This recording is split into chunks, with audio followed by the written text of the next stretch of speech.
today I'd like to unpack a few questions that we've been receiving from the foreigner market that is living and working abroad, that does not possess any residential ties to our country here in South Africa and are very keen to fund and finance a property purchase. So I'll start off with the first question, which is, what international products, mortgage products, does your institution offer for the region I'm interested in? Just to unpack that a bit, our institution is a bond origination company. We are a consultancy business, and we are here to play an intermediary role between yourself and the financial institutions that we secure the home loan approvals through on your behalf. So we don't actually disperse the funds from ourselves. We just administrate your application to make it more streamlined, to help guide you through this journey and financing process. And we then approach the various banks such as ABSA, Standard Bank, Nedbank, FNB, Investec, and SA Home Loans, as well as Sentinel Homes on your behalf. So the mortgage product, the major differentiation between what our local citizens here qualify for and what an international foreigner client would qualify for is the loan to value percentage. The loan to value percentage is capped at 50% for our foreigner applicant that is living and working outside of South African borders. And in for our local clients that are residing and living and working here, they are able to secure between 100 and 110% loan to values. So that is the major difference between the products specific to whether you are a foreigner or a local living and working here. The next question I have is the eligibility requirements. So what specific qualifications are required for non-resident foreign property purchase? Okay. Are there citizenship, income, credit history requirements specific to international borrowers? So the minimum qualification criteria for foreigners purchasing and funding the 50% loan available on that purchase price that you are buying for is that you need to be permanently employed. Unfortunately, the banks here are restricted in that regard. They are not looking to fund foreign applicants that have their own businesses. There are specific instances where there's merit that we can look at, but for the most part, the major banks here are only willing to fund foreigners that have permanent employment and can prove their permanent employment by means of a contract and at least a 6 months historical record of their pay slips, proof of income that's paid into a bank account registered in their own personal names, and then qualification criteria like graduates and things like that. That's secondary to making sure that you are a permanent employee when funding your property here. Those are things that would impact your interest rate that we secure from the various banks. The credit history, we don't expect you to have one here. The banks don't really look at your credit history that you have abroad. It's not a requirement. It's something that doesn't feature as part of the assessment process. So you wouldn't be required to produce a credit history record. With regards to income, the income that you are earning would be looked at as part of the salary pay slips that you provide and the employment contract. The banks would then convert the currency into our local currency here, and then they would take a conservative percentage of that income into account by using their calculations and formulas, doing their due diligence calculations, and then working out what is it specific to that income, that percentage of your income taken once it's converted to our local currency, that you can qualify for comfortably in terms of a home loan. So those are the minimum requirements, and then it goes on to ask the documentation. What documents will I need to provide, including any that require international authentication or translation? So very nice point raised here. We sometimes come across clients that work in countries that do not speak English as a first language. And in those specific instances, the bank statements as well as the employment contracts and payslips need to be translated into English. So I've had many cases where I've been called to provide English translated documentation. So very important, if you are based in a country that doesn't speak English as a first language, or doesn't, provide you with records, administrative records in an English language, we will require that for the purposes of your home loan application here in South Africa. We do not require the documents to be authenticated by, let's say, a commissioner of oaths or a public notary. It's just the documents that you provide, like I say, in the original format that it comes in that you receive it in. So we don't require those documents to be, signed off or stamped by a commissioner of oaths. It's just the documents that you receive in a scanned format, as long as they're legible, and in English format that we can translate them easily. So what are the next question I've been asked here is, what are the current interest rates, repayment terms, and loan to value ratios available? So I think I've touched on the loan to value ratio just earlier. It's, again, to confirm, it's 50%. It's capped at 50% for foreigner purchases that are applying here. And then the interest rates, very interesting question there. Interest rates can vary. We currently sitting on a prime rate at present at 11%. All our home loans are based on prime at the moment, which is 11%, and it can either be prime plus or prime below that you are, issued a home loan for.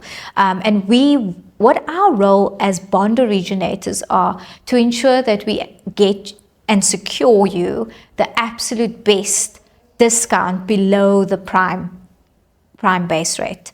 So that is our role, and that is the free service that you sign up for by employing our services or allowing us and entrusting us to assist you with your application. So we can then go out and shop amongst all the various banks for the lowest possible interest rate. And it does vary. Sometimes the banks do offer prime plus rates because there's a risk factor involved, for the foreigner market that is purchasing here. But we are there to, provide and highlight those merits on your case specifically to the bank credit assessment teams that we work with, and say to them, the reasons as to why we feel this specific applicant deserves a lower interest rate. So that's where the value comes into play with eliciting the services of a bond originator like ourselves. The next question I'll move on to is foreign currency considerations. Do you offer loans in local currency? Yes. The purchase prices of our properties here are listed in our local currency, and therefore the loans will be granted in our local currency, and you'll receive a grant. Let's just say once we've secured your approval, it's called a home loan grant, home loan approval offering and quotation that we will issue you with, that reflects the repayments that you are expected to pay once the bond is registered, or mortgage product that we've secured for you is registered on your name. that will indicate to you what the interest rate is offered, what the loan term is offered, which is usually 20 years, up to 20 years. You can also opt for 15 or 10-year terms. And then it will also highlight your monthly repayment and installment that is expected to be paid in local currency, in ZAR, local rand currency. How do you handle currency exchange rate fluctuations? So, again, this goes back to the assessment criteria that I mentioned earlier.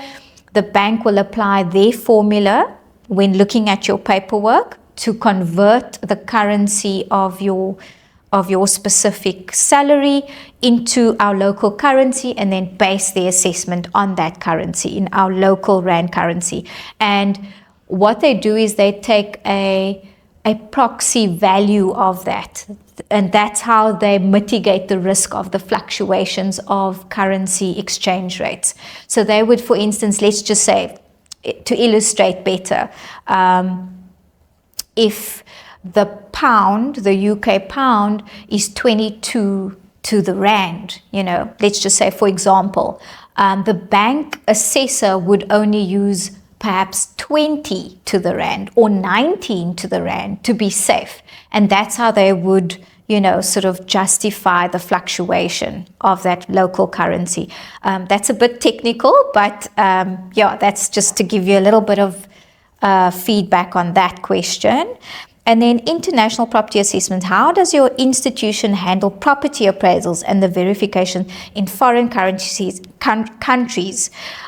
Just to clarify something, the finance that you're applying for here is only for local property purchases. We cannot approve finance for properties that are located in the States, in the US, in UK, Europe, etc., anywhere outside of South Africa, in fact. So the finance options that we are able to secure for our foreigner applicants are for property purchases within South Africa, within our borders. We are not able to fund property purchases that are located outside of our borders. So unfortunately, that's not a product we're able to assist with. Legal requirements, should I be aware of regarding international property purchases through your institution? So, we are covered by the legislation that governs the banks here, a local legislator that governs the South African banks and finance institutions here. We work under those legislative rules and regulations. So in the same way, you will be protected. Your information remains confidential. Our application forms, are highly sensitive and confidential application forms that are purely used for the purposes of you securing either the pre-approved home loan or the official home loan. And those documents that you sign will eventually be signed with an attorney. That is a local attorney that will be appointed here on behalf of the registered banks that we work through. And those documents will be then legally drawn up and signed, either couriered to where you are. Conveniently, you can sign with a public notary abroad. And you will then consult via email and via telephone with the attorneys that are appointed by the various banks here, so that everything is legally structured within that framework.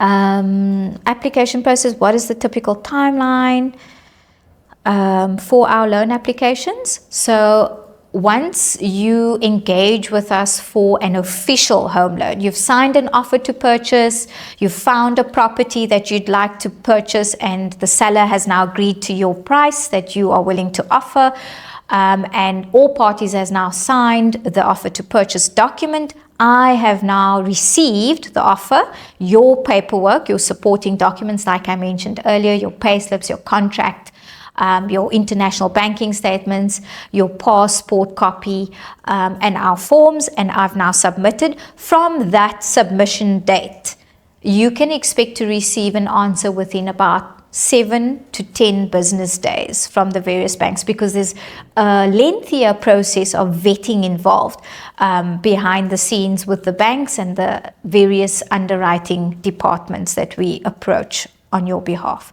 Once the application is approved and we present you with your approval to decide, okay, I'm happy with this now, I wish to proceed and go forward, the attorneys are then appointed to then draft your legal documents, and once you sign that process can take about 2 to 3 months from the time of the attorneys being appointed to you taking transfer of the property. So that's in totality the process from A to Z, so to speak. The final question I have here is fees and closing costs. What additional fees or costs should I anticipate for an international transaction? So with regards to our costs, there is no fee to make use of our consultancy service. We provide for you, we work as intermediaries on behalf of the major banks. They will then subsidize the cost on your behalf and pay us a set fee once you take ownership of the property. With regards to the costs involved and fees involved with purchasing a property, there are transfer attorney fees and there are bond registration costs involved. So there's a transfer attorney that will transfer the property from the seller's name over to your name. And there is a legal conveyancing process involved there, and there are costs involved. This is all based upon the purchase price that you are buying the property for. Then we have a bond attorney, a mortgage attorney, conveyancing attorney that's appointed by the specific bank that we've opted to go with for the home loan. They will then draft the necessary paperwork on behalf of the bank, have you sign and walk you through that registration process. There is a conveyancing fee involved for bond registration. So those are the fees. This is specifically based upon the loan amount that we secured for you at the various banks. Once we are involved in a private consultation, I would be able to give you an approximate figure of what these costs would look like, and these need to be paid out of pocket. Unfortunately, the banks here do not fund additional costs for foreigners purchasing here in South Africa. Risk management, how does your institution help mitigate risks associated with international property ownership? So I think the major risk management factor here is the 50% deposit that the banks call for. That I would say is the core, risk mitigating factor. Because if in the event there is a recall on the property and there's no payment for whatever reason, the bank's risk is pretty much safe, guarded by the fact that they've only funded 50% of the property purchase price and not the entire value. And so they can recoup and recover, the fees involved quite easily based on that factor. I think that's it. That wraps up our international questions or raised from one of our international clients. I hope that was useful for you and helpful for you.